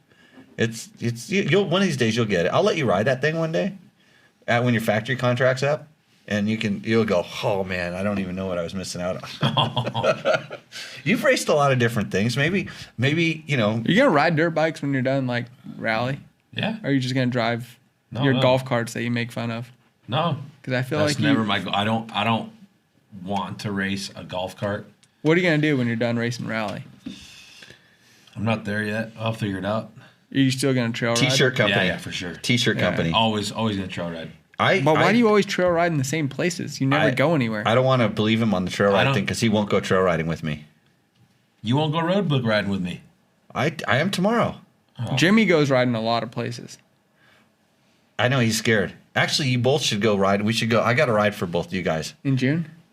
No, I don't want this one I want to come on. The good trail ride. Yeah. It's kind of remember when we were working on those road books up in Tonopah and we went up those canyons? Yeah. I like that stuff. Huh. Yeah, I do too. Yeah, he likes that too, evidently. Yeah. But he's scared. But he's a little. I think Johnny told him some stories. You need to like go ride your dirt bike in Colorado or like in the mountains in Utah, Yeah, I need to do that for sure. South Dakota. Do some of the fun Idaho. rallies. I know it's far, but I dude, these raced are in like Idaho a life couple memories. times. Yeah, who cares about racing? Well, but I've been there and rode. That's like when you're in No. Saudi and you're like, whoa, you're like, I'm going so fast, but there's cool stuff everywhere, but I can't look. I rode you by some cool stuff in the book you did yesterday. You went by some cool stuff, and I asked both of you. I said, "Hey, did you see those rocks where it looked like somebody?" Yeah, I lived saw there? those rocks because I was on the wrong side of the rocks. I was I lost know. there. Yeah, and Ricky said, "What rocks?" I was paying attention to where I was going. See, everybody, it's like rally is just like sightseeing. It's like hardly Make any it work what you at all. want. Hey, Doug Derby here has 5 Husabergs. Wow, Doug. Those are the Damn. Husabergs of joy. He's got a colony of those Put things. those up on Oh. eBay. Jimmy might buy them. No, I have enough bikes? Evidently, yeah, I've got enough bikes. I've run the price of Husaberg 570s through the roof lately because everybody wants one now. It's like, I want a YZ125X. It's right of my little kid. yeah, Only for the right price. that's a good bike. Yeah, They're like $6,000 new, $6,500 or something. Yeah, I remember. Hey, did these people sponsor you right here? DDC. Yeah, the Sprockets. He helped me out. Yeah, he's helped me out before. I got the long list of sponsors, all the people that helped. Hey, you should check out my digital magazine, by the way. It is cool, actually. Yeah, Andrew, that's another $20. Now, is that like, I wish. is that spelt right? No, or should that's it be definitely not spelled with, right. with an H. He thought because I did so. Kelly was on the show last time, and I read all of the sponsors, the people that helped us put the magazine out. I read everybody, and I put that list together. And Kelly and Trail Tech, he's the marketing guy. They came in and they sponsored us, and I didn't put them on the list for some reason. So who wrote that? Kelly did. So Kelly wrote his own brand wrong. He wanted to see if I would say it funny. Oh. He was screwing with me. Sure. You know how Tact. co-hosts screw with the guy who's supposed to be in charge. You know what I mean? Yeah. So you run one of these trail techs all the time? All That's how he goes so good in the road book. Oh, Yeah. here we go. Here we go. Yeah. No, No wonder you have the line in front of you. Yeah. Oh, the line. He has a trench on his GPS. That's right. I would buy one, but they're really expensive. You should get one. They're like $500 or something, right? Because it has buddy tracking. Yeah, but I have my So- phone so that when me- has text to my buddy in front of me. No, when me and you, when I'm lost. no, when me and you Wait go for me, riding, please. I'll let you. Wait at the Okay, corner. Meet I'll at let, Starbucks. I'll let you ride with one, and we'll buddy track, and then when I'm going, I don't have to stop and wait for you at all So the tomorrow turns. will be perfect. So you can catch up. So we need some. I was gonna put we one need on some Kendall's too. bike. Apparently, we're not buddies with you because we don't have buddy tracking. Well, you have to have a trail tech. Well, Because we're- it's like part of the club. You got to be. You know how somebody said to train with Sounds us, like you so got to So be get a hold of you're Kelly. the only one part of the cool guy club. who has a trail tech. I have a couple of them. Me and Johnny run them. Oh, so he's your buddy. Yeah, Okay. yeah. We're buddies. So we know We're where just everybody's the at. idiots that follow this paper map. Heather gets to have one. Fly sponsors your show, Yep. or your Fly. You Climb is first though. Huh? Climb and Clim? Recluse. Clem. Climb and Climb. Recluse have been sponsoring. Recluse, you put a new Recluse in your KTM. I saw this the other day. No, only the dampers, the clutch dampers. Yeah. The clutch just went in and out. You saw that thing, 500 Yeah. hours. Rusty Nail says Jimmy didn't choose the Berg life. The Berg life chose him. See? And Todd Kelly says Shorty is just so likable and real. Awesome show. And George says, can you guys talk about what you like about rally compared to moto supercross or other dirt bike racing, or compare and contrast them? I know you're not a moto guy at all, Ricky. I raced a couple motocross races Oh, you did. And quads. and quads. Yeah, I used to race at Star West, dude, when I was like 12. I didn't know that. Big moto guy. I should have seen. I should have seen that in the. They didn't talk about that much in the documentary video. But I started in motocross and I switched over to off road and then switched over. I switched about every 4 years. I'd switch what kind of racing I did because I get bored. And now I'm a trail ride. No, adventure guy. I'm just not like a big jumper guy, so Andrew's big jumper. Me too. I switch like every 4 years. Andrew could answer this way better than I think you and I can, Jimmy, because Andrew's been to both. He's, and lived but he both. has. I'm hardly like off road though. That's the problem. So I But feel you, like I'm you like made the a- transition and you always rode off-road trails, right? Yeah, no, I had no idea you were like a trail riding guy, and then I ran into you at trail riding events and rally events. You were at all the events. I like dirt bikes, and it doesn't matter what it is. Yeah. I mean, that's literally what happened. I was doing testing for Honda, and I was stuck in a hotel for the weekend. And one of the engineers was going up to do the rally test, and I think Ricky was out there, Paulo. The first time you went. Yeah, and I wasn't even that stoked, but it was like better than sitting in the hotel. And I got out there, and the rally bike was so cool. And then I wanted to build one, and then I did You did Sonora build for one. like You did build one. And I went to Sonora for vacation because I thought, oh, this Vacation. sounds cool. Like you eat tacos, drink beer. And as a motocross racer, you can't drink beer. This sounded cool. Like I thought, well, I've never been able to drink beer and ride motorcycles, eat tacos. So did that. It was cool. And you had a good race. Yeah, not really, but it was fun. It was like perfect vacation. And then I got hooked on rally, and I thought it would come like super easy. Like as a motocross guy, like it's just like hitting a set of whoops, right? You just sit there and practice it all day, and you'll learn. And I didn't learn very quick with rally, and 3 years later. yeah, 3 still years learning. later, still learning. I don't think you ever stopped learning rally. Yeah. I still learn. I learn because it's changed since I did it. But what you guys are doing is completely different, and so I find it interesting to figure out like, oh, what's the new thing? What do we Yeah. doing? The new But- thing is 6 tires for 12 days. Ooh, yeah. So you can't ride like Andrew did today. No. 'Cause- The tire's still good. I talked to Randy at Michelin. He said he said it's good. He said I remounted the tire today. He said on my dang- old wheels. He said, dang, Oh. Andrew, send me a picture of that tire and I'll go inspect it. I need to look closer look. And he goes, "It is good." it's good. The tire's good. I forget his analogy, but it was something about some cake. If you stick a knife in a cake, the cake is still good, is what he said. Because I said the spoke is going into the mousse. mousse? Oh, And he said, and he's like, you're still going to eat the cake. So the mousse is still good. Huh. So I remounted the mousse on some old wheels. as long as no one blows out the candles. Blows out the candles in your mousse that run the your cake. mousse. The cake. Cake, yeah. Yeah. Can we hit that rim with the sledgehammer? I want to see if I we don't can care bend what it back. you do. I was gonna hang it up in the shop. Okay. It looks pretty cool. Dude, it's gnarly. Dude, that should be a Tech Talk Taco Tuesday ornament. Okay, right we here. can hang it up right here. We're going to put a board back there where I put a mark every time someone said they bought a KTM because I talk about them all the time. Oh But gosh, now, Blue Crew. Now we'll use that Yamaha. We'll mount that rim up there and we'll just put a mark on the rim. We'll spin it around every time somebody buys a bike because I say to. But anyways, Matt Rasmussen says, after the past few years of Dakar racing, what is the most important thing that Ricky and Shorty have learned that will help them during the next rally? I don't think there's like one specific thing. You learn a lot and you bring. I haven't mastered Dakar. I feel like I've done good in the other races, world champion, like the shorter races, but I've never done really that good at Dakar. I've done the opposite. Yeah. 5 days is long, but not long enough. And then Yeah, you never do that good in world championship No. stuff.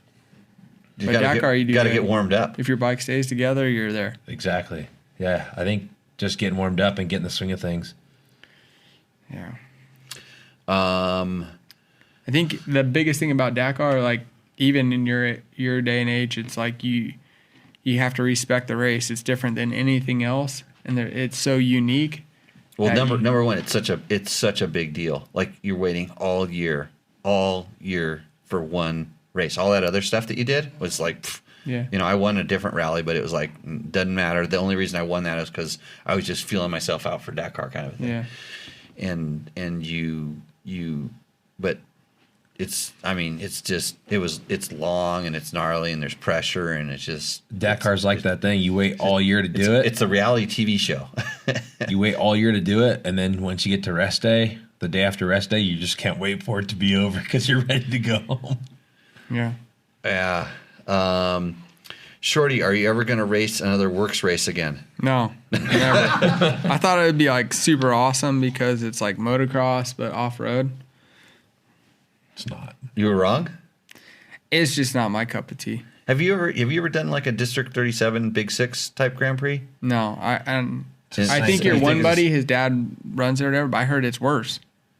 No, They're because different, it's right? club run. Yeah, I think Like some clubs do good and some clubs do it's bad. It's kind of funny because it's the same kind. It's really the same style racing, but I like the District 37 stuff Because it's more desert people, so it's more like it's slower pace.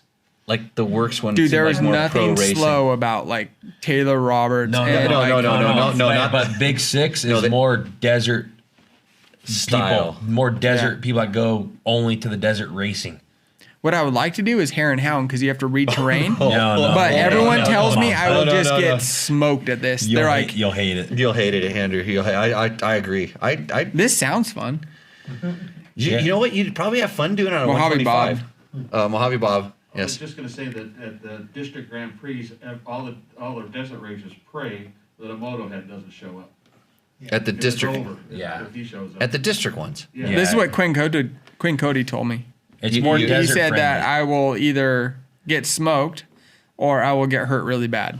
These in were the- my in the- only two wait, options. in the desert races. No, I'm talking about The, He's the talking about Grand, Big the Six. Grand Prix. Yeah. when they have the pro race. Yeah, they that's. offer I real think you would money. like. I think you Pro would. heads show up and clean up. I think you would Oh, like. I don't- Yeah, because it's. I don't know what it is. It's just. It's the works ones. They always try to throw these off road sections in, but they're not really off road. They're like just different. Yeah. And I I think this is like rally. You underestimate how good these off-road guys are, and I think it doesn't matter if it's GNCC or Works or Ricky or these hare and hound guys. They're so specialized. They're so good at what you do or what they do that you can't just show up and expect to do good. And if you're a motocross guy or it doesn't matter, like I feel like those guys don't get enough credit, and where the motocross and supercross guys. Yeah, they're really good at what they do, but they're really specialized in what they and there's just Dude, more what about coverage. Zach for them. Osborne? Yeah, but okay, so he did GNCC. How'd he do? Didn't do very good. Okay. But he. But he's a great rider. He's a great rider. But he did 60. I like that guy just because like. Yeah.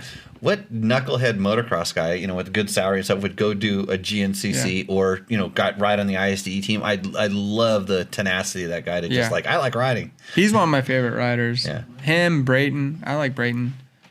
Like those guys, they like to ride and they have a true passion for it. It's not just a business. Yeah, Yeah, I can see where that, it's like, as hard as you work when you're at that level, at any level. I mean, like you guys, sometimes this isn't fun. I do this for fun. I know you If do it this wasn't for fun, but- I wouldn't be here. Yeah, I know. But I mean, there's times when it's like work. I mean, you're out there and you didn't even take your gear off and you're changing tires. Like He's getting ready for 6 days.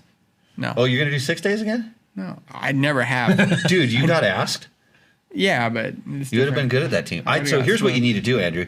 You need to go to a District 37 European Scrambles and race 125. You would have fun at the European Scramble. Yeah. It's like a short desert race. It's like a loop desert race. 8 mile Okay, lap. so if you're a motocross guy, there's a lot of guys that they race motocross, they realize that they spend all this money and they go do 5 laps. So if you're a motocross That's guy, how I got an off-road. yeah, okay, so tell a motocross guy how to go race off road. What do they need first of all? Go to handguards. Handguard. What about big tank? no. You don't no. European Scramble. You don't No. need a big tank. Just Okay. Nothing. go. I would say the evolution is like, okay, I'm done with motocross. I want to ride more. You can go to Grand Prix, like in Southern California, and there's others, and even like the sprint enduros and all that. There's all Sprint these. enduros are There's awesome. all these sub series where you can go and you can do different kinds of things. So there's whether it's a hare scrambles and a smaller piece of property that's looped, or you can go to a sprint enduro. You can go to a Grand Prix. Like in Southern California, you can go to these SRA Grand Prix, and I think they're better courses a lot of times. They're at Glen Helen all the They're time. fun.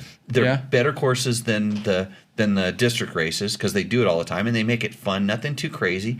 It's like they combine 3 sort of motocross tracks with little off-road sections, and you go out there and you can. I used to go and ride like 3 classes, Yeah. and a team race at the end of the day, and just have fun. It was just super awesome. So you literally. I went to some CMC Golden State races where I did 3-lap motos. And I rode 4 classes and did 3-lap motos, and I was so pissed off. I get bad starts and have a horrible day. And I'm like, I don't want to do this anymore. Then I went and rode a district enduro. I didn't have to pay to get in the pits. There was no pay to get in the park. You just pull up, unload your bike, go sign up. It was like $20 at the time, $22. And I rode all day long. I burnt every check. I thought I'd overhauled the thing. I didn't even know. I was passing people like it was nobody's business because I started way in the back, but I finished way up front. But you get a lot of extra points, which is a bad thing for Yeah. going too fast. So do you need a camelback for these things, or what do you need? Nothing. You don't need- Just a moto guy can show up and just learn as he goes. I think so. You To a just scramble, Yeah. almost a scramble is a 45-minute race. Oh, so Yeah. it's not even that long. No. No, yeah, you can. Most of these things you can kind of, join a club or talk to. Just go show up and they'll, dude. Somebody give you their big tank. That's how Yeah. desert people are. And same thing with you go back east to hare scrambles and a guy's going to be riding a 1992 KX 125, wearing How about this, Andrew? a Just Fox come jersey stay at and my Levi's. house. No, I know, Kendall, but and dude, Kendall and I will take you to a desert scramble or something. Oh, we should. I want to race be a professional 125s. trail We'll take rider. you- we'll take I don't you want to to race. I've done enough Sprint Enduro. races. But I feel like motocross guys, their eyes would be open to how much fun it is to go do these races. There's all these cool events. You got to do it before you get burnt out, though. Yeah. Yeah, before you stop liking the motorcycle, because I think like between the 3 of us and stuff here, and like almost everybody in this room, like Bob, what are you? You're like what, 55? How old are you now? Just kidding. How long have you been riding dirt bikes for? Just out of curiosity. Oh, a long time. A long time. And I've never gotten better. Yeah, but like you just there's just certain things you find in people that are racing all the time. It's just like really like. I mean, that's my problem. I really like riding dirt bikes too much, and I try to figure out how I can make it into my sort of job or thing that wastes all my time or whatever it is. Yeah. And it's there's no matter where you're at, you can find some sort of janky local races, and you go out there and you're gonna have fun. You're gonna meet cool people, have fun.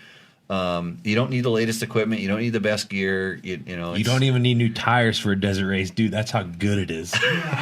Dude, but you need a moose or a heavy duty tube or something. That you need, but dude, you could do like 3 races on one set of tires. Yeah. Yeah. True. Yeah. Mojave Just Bob to has say a that question. I was lucky We try to go on ignore trail it. ride with Jimmy, Dan Smith, and Danny Hamill, and maybe Bruce Ogilvy was there, and Chase was there, and we all stopped to take a break, and they were waiting for me. And everybody's trying to figure out how to get paid to go trail riding. Yeah.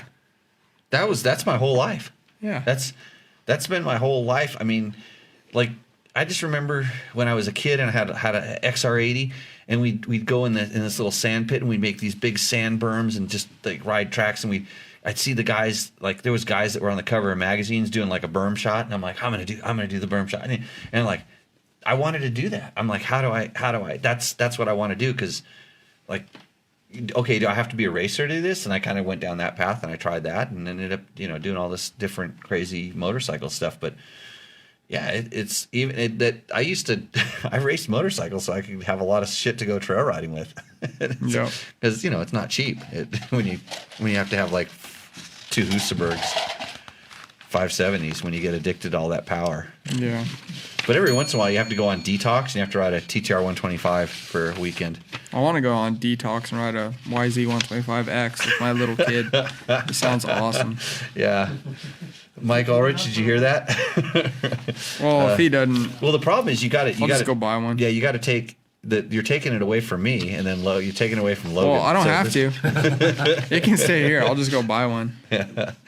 So cool. Hey, okay. Everybody wants to take you out to the races, Andrew. Every District 37 guy on this board says they're going to take you out. I don't want to go to your races. I just want to go trail ride with you. I'll take you trail riding. Kendall will take you trail riding. Yeah, Kendall. Hey, the people we went. 4 of us. Hey, the last people we went rally riding with, Ned and Chris from Moto Minded, they were so stoked that you were there. Like Kevin Benavides is there, the big Honda factory. They could care less. They were so stoked that Kendall was gonna be there. Because they watched it. No, because he's the fastest. He's the only guy that would like race with Caselli and all the like. He's just going on and on talking about how good you are. And hey, Kendall, there's people that wanted me to bring you onto the show. You should come on. I'm ready. No. Yeah. I've been on here all day. Yeah. Come join in, bud. Ricky, he'll be back. I'm bringing Kendall back. Kendall's gonna help me rebuild all my crappy motorcycles. Are we done? And we're gonna go trail riding. We're good, dude. We're 8:40. We still got freaking 16 minutes, bud. 10:40 in Texas. But you've been here for 3 days. Hey, your boss didn't come on to get you your sponsor list to read off. She's working. Sponsor list. Yeah, she probably would have put your sponsor list up for you to read off, and then tell you to punch Jimmy and tell him to shut up. Something like that. Anyways, Kelly Anson says he's going to make sure both of you guys have Voyager Pros pretty soon. I have lots of trail techs, so we can be buddies. But they're the cheap ones because you need a permanent odometer to make your bike street legal. Oh yeah, the Vectors. The little no, mine's not the Vector. Yeah, everybody's had a trail tech. At some I point put this in my bar pad, and it's kind of hokey. I put some washers in it. It's perfect. It's not hokey, dude. Everything you do on your bikes is Sano. Like these are kind of hokey. Yeah, but Trail Tech I buy the Trail Techs because they last. Yeah, so I think you guys are gonna have Voyagers near for you, and then we can go. Then we can be buddies. We go trail riding. We'll all be buddies. We'll get on the buddy group.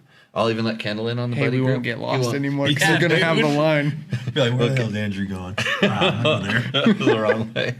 So yeah, we'll get a Team Voyager here. Kendall knows what Jimmy style trail rides were like, right? Yeah, from Mojave Bob's house. Yeah, we've parked at Mojave Bob's house. Mojave Bob's really famous. He lingers around. Still don't really know what he looks like because he's wearing his mask. He lingers around, but what you don't realize is he doesn't go away. It's kind of like genital herpes. I've been called worse.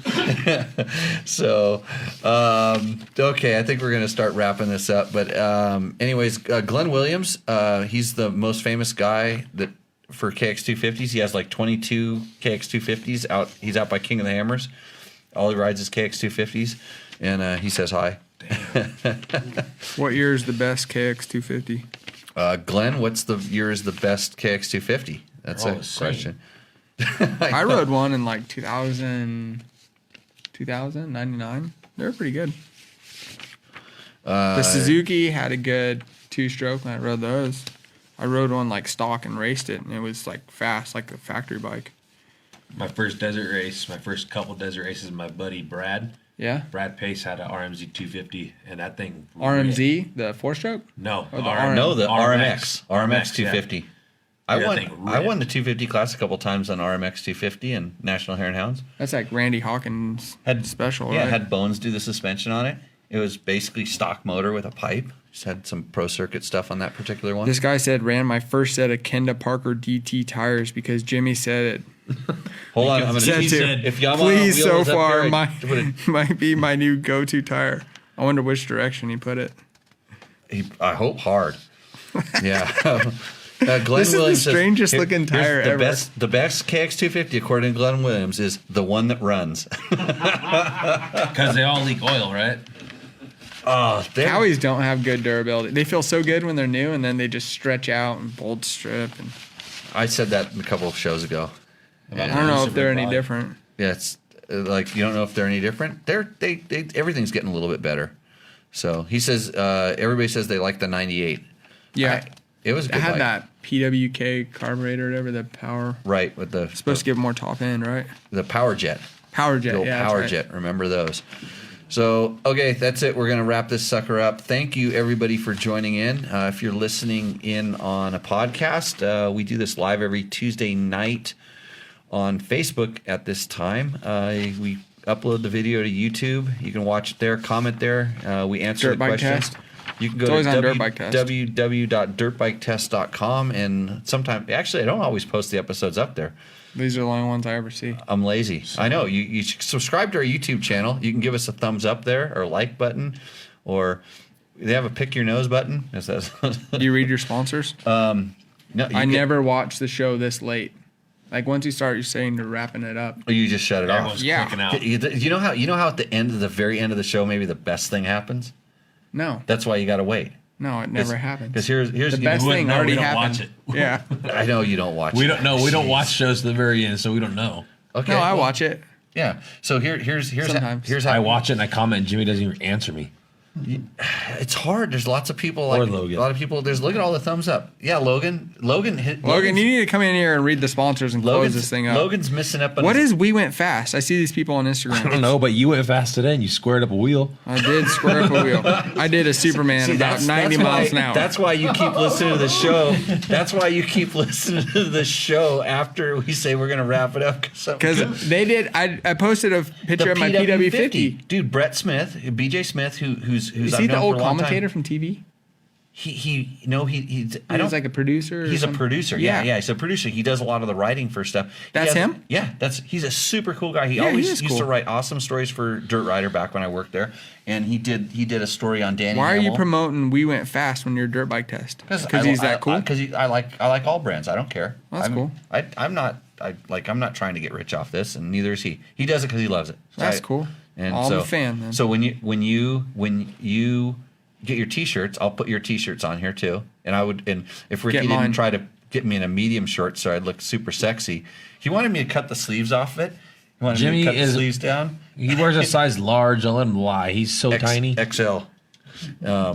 So here's the job. You know what the real job of the co-host is, besides being interesting and informative and all the stuff that you guys were tonight. You guys were I awesome, think by the way. Andrew's ready to go. Ricky Oh, this is hates- Logan. He's like, Ricky hates doing media. He absolutely hates it. Yeah. And you're good at it. You came right in and you pumped your sponsors. I used to have to do this stuff all the time. I don't have to do it anymore. It's awesome. Valley life is awesome. But You just ride. just ride, and you You're get to on go an on some adventure. stupid podcast with some guy that I just do it 'cause doesn't even know you're how to here. turn the TV set on in the morning. So what? No, the job of the co-host is to Read the sponsors. No, when I start drinking your kombucha tequila thing, Mm-hmm. you can read off all of the sponsor companies These that ones? help us out. Yeah, those are them. I thought this was the magazine, though. But they're some way or shape or form. That magazine is helping this happen right now. Okay. Okay, We'd like to thank Climb, which Jimmy wears all the time. right? I've never worn Climb, but they make They make really good. they gear. make a lot of durable gear. It Durable looks- gear. I can't believe the people that spend like $5,000 on one outfit and it looks like they're like super stiff. But people love this stuff. I don't know why, but they do. Jimmy especially loves it. Recluse, they make awesome clutches You that have I a Recluse use. in your bike. Yeah. Yeah. And I want one for my motocross bike, but they're sold out because of COVID problems. Because COVID makes it so that if you have any problems working a clutch, Recluse makes your clutch perfect. It's just known fact. I don't get the auto clutch, but people love it. The bike that we'll be smoking you guys tomorrow Has an auto will clutch. have an auto clutch in it. You know who else has an auto clutch? My wife. Oh, that's why she won all those challenges at the She KTM didn't win Adventure nothing. Rider Rally. No. Dude, she didn't win owned she She beat did, all but- the dudes at the KTM Adventure Rider Rally, and she She's a flexing Texan. We're just going to move right past this. Next sponsor is Fly Racing, which Fly is Racing. really important. Yeah, it's Yeah. really awesome. Yeah. Fast. This is the torque wrench people. torque wrench and handlebars, flex bars. Oh, yeah, handlebars. But their torque wrench for the wheels is awesome. So good. Did you use it? I used it today. I buy these things. They're awesome. Kraft, which is suspension. They make a conversion kit for the air forks for KTM or something, I think. I don't know why. I've never used them. but yeah, I'm gonna get. They some, were in Austin, Texas for a while, but now they're back in the Pacific. Yeah, I'm gonna Northwest. get a set of suspension done so I can find out how it New works. Tech, which is Moose's. Nitro and, Moose. Yeah. Yeah, I bought a few of those. I'm a Michelin guy now, but. Recluse again. Yeah, what happened there? Yeah, just keep Yamaha looking at Motors, the Blue list. Crew, Honda, Ride Red, Beta Motorcycles. You have one of these in your garage. 300. It's unique It's a looking. two-stroke. Has KYB suspension. Little. I don't know. No, my Beta has sacks. Oh, I thought I had. No, I have the cheaper version. Oh, okay. KTM. KTM.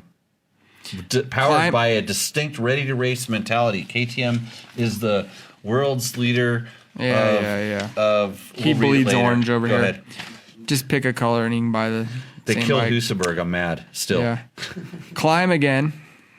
CD Moto Nation. Yep. Bill Broth, your buddy. Yep. You do not like his boots. They Don't fit you. don't fit me. They fit me perfectly. Double take mirrors, Ned. This is awesome product. I have one on my rally bike, and they make a mirror for every bike there is. They are great mirrors. Yeah, they are. And he's a good dude. Scott's the damper. Whose factory bike has a Scott stamper on it? Mine. All three of them. Yeah, mine, yours, and I ran a WP one last year that I think might be a little better, but they don't sell them. I don't know about that. I don't know. I haven't run the WP one, so I can't comment on that. But Scott's is the best. It has a cool lever like your fuel thing, so you can move it back and forth. I like this. But I wish, yeah. Kenda, you run the Kenda Parker Kenda Parker's religiously. all the time out here. Black Dog Cycle Works. They make awesome skid plates for adventure bikes. I don't know what else they make. Yep. You know? Why? I don't know. Foot pegs. I had one on my 990 back in the day. Foot pegs. Yeah, they make foot pegs too for adventure bikes. Rottweiler Performance. Chris Parker. He makes everything awesome for a KTM. If you have an adventure bike, you should check him out. He has a new 790 intake.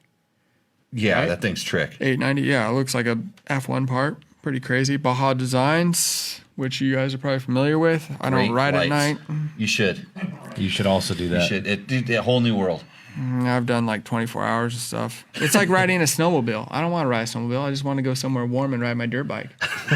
How about nighttime road books? Out being here, drunk? hey, No Andrew, thanks. and out in the summer, like when it's June and it's 112, and you go riding during the day. It's time to go up north and ride some single track in the mountains. No, you go riding at night here in vented gear with a Baja Designs headlight, and it's And awesome. on a road book. Yeah, Good job. dude. Then the mileage is really important at night. Yeah. because you can't see. Can you imagine? Can't see the picture. We should do it night. Yeah. Night next year. We're doing night road books. See you there. I'll be in the mountains. Touratech. TourTech makes They make all kinds of adventure adventure parts. stuff. Yeah. Yeah. Mostly GPS mounts. That's why I think. No, that was Psychoactive. So TourTech mostly makes like they make They make our everything. ERTF mount for rally, dude. Yeah, they make all kinds of crazy stuff. Scott Goggles, John Knowles.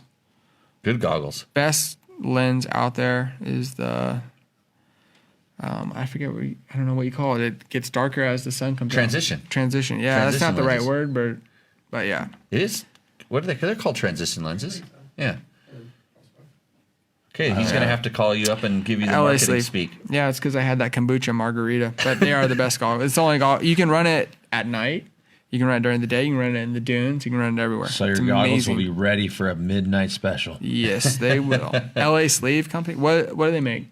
Big bore kits, and if you seize your bike, They re-sleeve it. then They they re-sleeve it? re-sleeve it. Yeah. It's a lot cheaper than buying just a new cylinder. Yeah. Yeah, not a lot cheaper, but if Is this a 2-stroke thing or 4-stroke thing? everything Muck Off. That's your power washer outside. power washer, and they make spray Power on wash. stuff that cleans stuff. Berm Cannon Media. Is that dirt bike test? No, it's Mark Bermcannon. It's Mark Kaplikoff. What does he do? He helps us with content and stuff. And we went fast and Trail That's Tech. Brett and Trail Tech. You got a great group of people. Trail Tech. Yeah, you're on with half of those people. You've used most Blue of those Crew, things. Fly. Yeah, some of them I buy them. Yeah. But I would I too. bought a lot of mirrors. From Ned? Yeah. Yeah. Spoke wrenches. Spoke wrenches. Tubes. Tubes. Ken the Tubes. Might have run one. I run Michelin. Ken doesn't know. Okay, that's it. We're done reading sponsors and everything like that. We're out of here. We're really out of here because these guys got to get up about 10 minutes after I get up because I'm going to leave and smoke you tomorrow on the road. Oh, kombucha.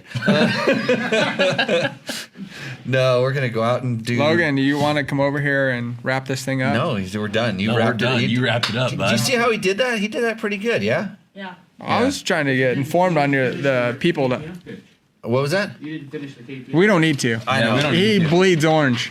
Yeah, because Just pick a color. 'cause Which Rick- one do you want? Red, white, or orange?